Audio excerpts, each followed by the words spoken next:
Whoa! The 2024 calendar just dropped! That was way earlier than I expected. I should have marked it down on my calendar. But yes, the 2024 F1 calendar has just dropped much earlier than it usually does. In previous years, they tend to release it during the summer break, and I've managed to just take a quick look at it, and already I can tell they are making a much better effort in trying to make it more globally sustainable, but there are a couple of things that just make me think, oh, if only you just moved it by a couple of races, then it would have been even better. Let me guide you through the 2024 F1 calendar as shown by Formula One themselves. We start off like we did this year in Bahrain and then in Jeddah. That is to be expected. I'm pretty sure there's some kind of clause in the contract that they are the ones to start off the races. Now they're all right, I suppose, and I've got no objections with them. Bahrain has become established as the first race on the calendar, even though we all like Australia, which incidentally is still the third track of the 2024 season. So you still have a very big flyaway race.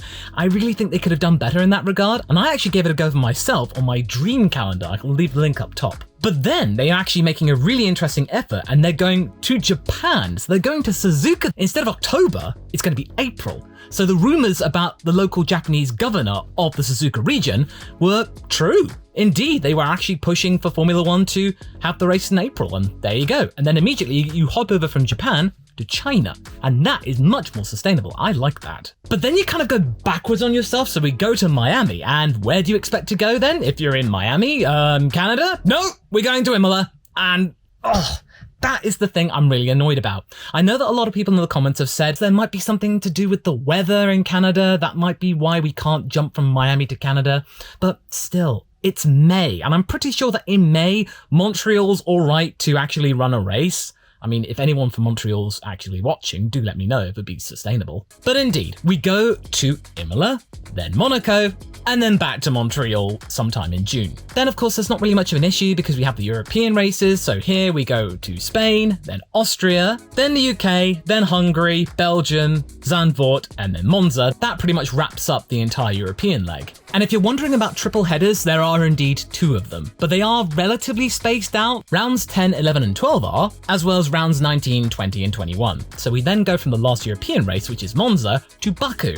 I think this is actually a really good idea because you're not that far from Italy, and usually we've been used to having Baku being the stepping stone from the flyaway races to the European races, so we're now actually doing it the other way around, which is alright. Then it goes down to Singapore, and we're sort of going eastwards now because the next one goes to Austin, then we go down to Mexico, then we go down to Brazil, which I like. But one thing I've actually noticed, which is very interesting, is that we've got 2 4-week breaks. Between Spa and Zandvoort, there is of course the usual summer break. That is not really that much different. But then we got this weird gap between Singapore and Austin.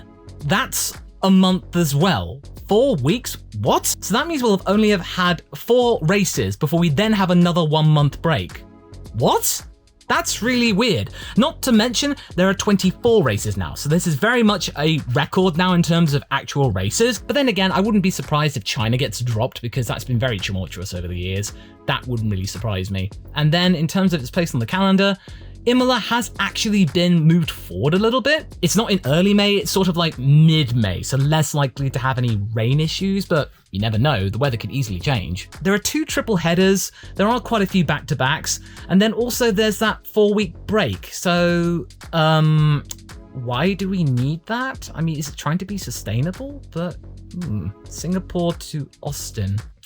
Maybe that's to try and get all of the shipping freight there in a much less rapid fashion, so it means you can use shipping instead of airlines? That's, okay. Then we go to Qatar before we end up in Abu Dhabi. So this calendar, it's definitely an improvement because this year's calendar was very strange in terms of it just hopping around all over the place and not exactly being kind to the environment, especially when Formula One was going about their net zero target for 2030. This though, I feel like it's actually a step in the right direction. There are some things I would actually change, like having Canada 2 races early after Miami for a start, because then you could just essentially spend 3 months in Formula One where you don't have to have any air freight whatsoever, and therefore you can just rely on freight and trucks and shipping. But rounds 17 through 22, I like that because that is pretty much going from Azerbaijan all the way eastwards, and then you end up in Interlagos, and then of course you hop back towards the 2 Middle Eastern races to cap off the actual season. Like we actually started 2 races in the Middle East to start, 2 races at the end of the Middle East. So it sort of does a full circle, as it were. I know this is a little bit of a quick video, but I really just wanted to get it out there for you. Do let me know in the comments what you think of this calendar, and if you'd like to actually see what I come up, and if you'd like to see what I came up with in terms of a dream calendar, watch this video next. I think you'd like it.